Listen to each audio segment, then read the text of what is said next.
Everyone, welcome to Plants and Politics. I have an update to share about one of Trump's Capitol insurrectionists. It's time for an episode of Where Are They Now? Matthew Bledsoe was arrested.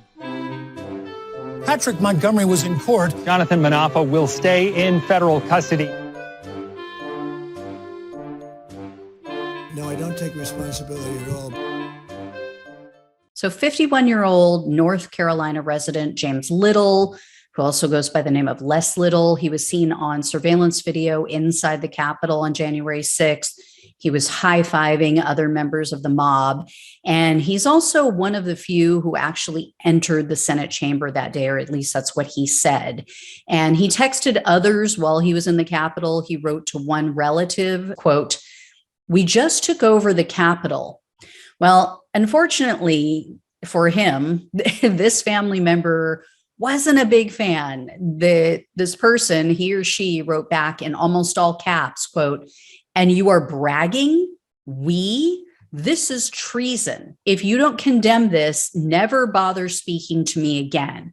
Horrible, horrible people. It's a coup. You obviously hate America." So Little wrote back to this person and said, quote, "We are stopping treason. Stealing elections is treason. We're not going to take it anymore. You'll thank me for saving your freedom." The irony, huh? So Little changed his tune when the FBI came knocking. He was interviewed and he admitted to entering the Capitol, but he told them that he just, quote, "got caught up in the moment." And then he told them that Trump supporters were all peaceful, but they were lured into the Capitol by Antifa members waving Trump flags. Show me one. I want someone to just show me one person, one member of Antifa who took part in this January 6th attack. Do it. Show me. Name one freaking person. You can't because they don't exist. I am so sick of this narrative. It's ridiculous. Every person they tried to say was Antifa or a BLM supporter turned out to be one of their own. Turned out to be one of their lunatic own, like the QAnon shaman. They didn't want to claim that guy. They're like, "Oh, he looks nuts. He's got horns on his head. He's not wearing a shirt in the middle of winter in DC. He must be crazy. He must be on the left." Nope, he's one of yours. And why? Tell me why Antifa would try. Why would Antifa try to lure these people into the Capitol to stop the certification of the vote? Why would they not want Biden to be certified as the president? Riddle me that, Batman. Anyway, Little also blamed the police for the violence, mind you. He said that they escalated the situation by using tear gas and rubber bullets against the crowd. I must have missed when all of these people were up in arms and defending BLM protesters who were literally shot in the face, shot in the abdomen, had holes in their faces from rubber bullets, some of whom were just standing on the street corner protesting the death of unarmed Black and brown people, not a fake stolen election, not a lie, actual people being shot and killed by the police, and they were shot with rubber bullets. Funny how they weren't victims of police brutality, but these people who fell for a lie from a lifelong con man, went to the Capitol to terrorize people, they're the real victims. They're the real victims of police brutality as they're breaking the law. Anyway, Little was arrested on March 24th. He was initially charged with the standard 4 misdemeanors: entering a restricted building or grounds, 2 counts of disorderly conduct, the 1 count of parading or demonstrating in a Capitol. However, the Department of Justice website, for some reason, also shows a charge of obstructing an official proceeding. That's a felony that comes with a sentence of up to 20 years in prison. It's unclear if he was ever actually officially charged with that crime, though, because it literally doesn't show up in any of the documents related to his case. So I don't know if it was just somebody entered that on accident or if he was charged with it and then they decided to drop it. Anyway, they allowed Little to plead down to the charge of parading in the Capitol. You guys know the drill. He was facing up to 6 months in prison, up to 5 years of probation, up to $5,000 in fines. But prosecutors were only asking for a punishment of 30 days in jail and 3 years of probation. Little's attorney, of course, was asking for a period of probation only. In court, his defense attorney tried to argue that Little shouldn't be in prison for simply walking through open doors. And he told the judge that before entering, his client, quote, didn't know what was going on. Well, the judge interrupted the attorney and the judge said, quote, I can't agree with that. He knew exactly what was going on. They were open because the police had been overwhelmed. Don't misstate things here. What an ignorant thing for his attorney to say. Because remember, Little admitted to the FBI agents that he saw tear gas and rubber bullets flying. So yeah, he knew what was going on. And I would assume that his attorney read through his statements prior to appearing in court, but you never know. Anyway, his attorney tried to blame an undiagnosed autism spectrum disorder as well for Little's actions. The lawyer told the judge that Little, quote, shows all the signs of those behaviors. And he said that Little has, quote, a child's sense of fairness, which he said prevented him from accepting the outcome of the election, which he believed to be stolen.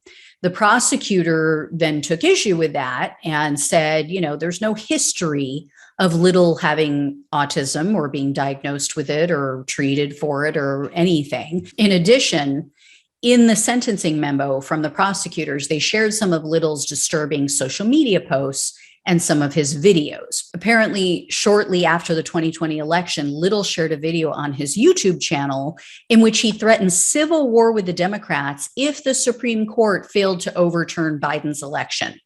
Little also said that Trump supporters, quote, owned a lot of guns and God forbid we'd ever have to use it on you. It's so funny how these people think that we don't own guns and that we don't like guns. Keep thinking that. Anyway, Little also posted on Facebook after the Capitol attack, and he said that Trump supporters knew that they were walking into, quote, a setup and trap. So they knew it and they did it anyway? Is that what he's saying? Okay.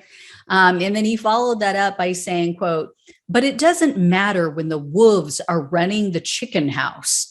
The Chinese bought treasonous criminal politicians purposely ruining the country. I just wonder what these people think about all of those Chinese trademarks that Ivanka received while she was still working, quote unquote, in the White House. So anyway, Little didn't stop there. He also posted again on social media, and this was shortly before his sentencing, and he was complaining that no one wanted to write letters on his behalf. He said, quote, no one wants to help me. I impulsively put my life, freedom, and neck on the line at a protest to try to save our constitutional republic, freedom, rule of law, and capitalism. And no one wants to even write a letter for me. Saving capitalism, guys, as if it needs to be saved. As they say, though, be careful what you wish for, because the judge did receive several letters. Now, a few of them were complimentary of Little, but one of the letters was not so kind. There was a letter written by a man named Carlton Huffman, and he told the judge that Little deserved an increase in his sentence because he had shown no remorse for his actions. And Huffman also warned, quote, for as long as former President Trump maintains that the 2020 election was stolen, it is my sincere belief that James Little will be on call for future January 6th style attack on the United States government. I ask as a citizen that James Little be given the maximum penalty allowed. So these two men apparently met when Huffman was working as a political operative in Little State. And he wrote that Little, like when he was working there, Little was, quote, gruff, rude, and often aggressive with individuals who disagreed with him at public meetings. And Little didn't exactly make the best impression in court either. When he was given a chance to speak at his sentencing hearing, he didn't even bother to pretend to be sorry. So like most of these people are at least feigning remorse when they get up and speak. He got up there and he spent his time complaining that the FBI agents and the other authorities didn't read him his rights. And then he talked about what a great person he is.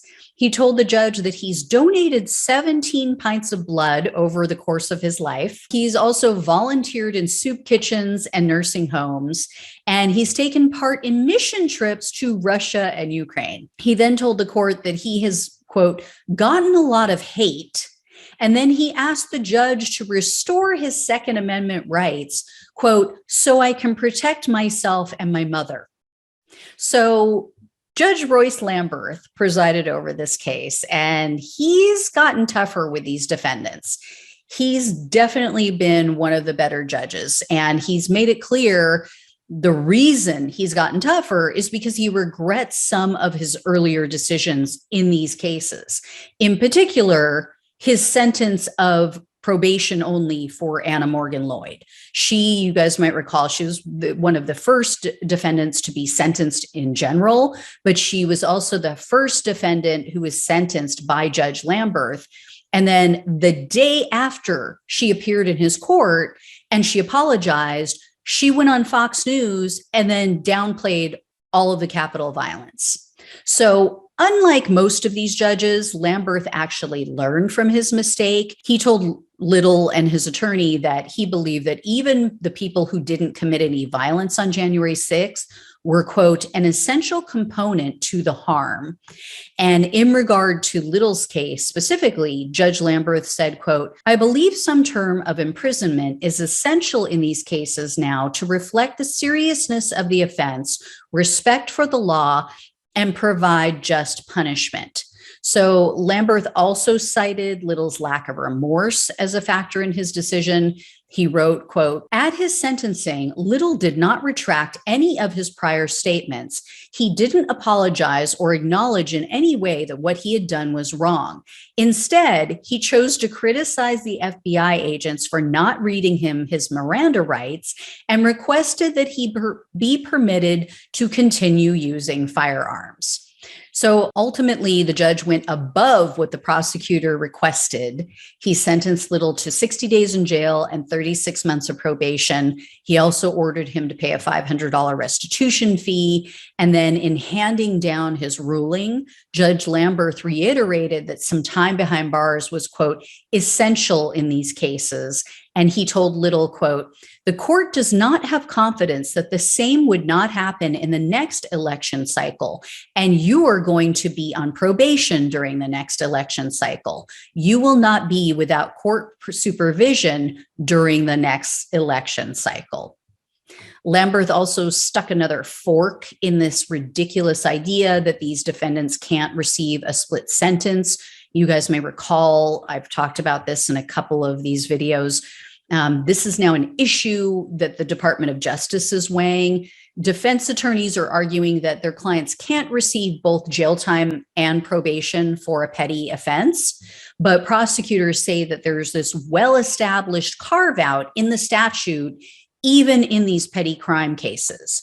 So this matter is still under review, but Lamberth said that he not only believes that a split sentence can be imposed, but he also was planning to issue a written opinion on the matter.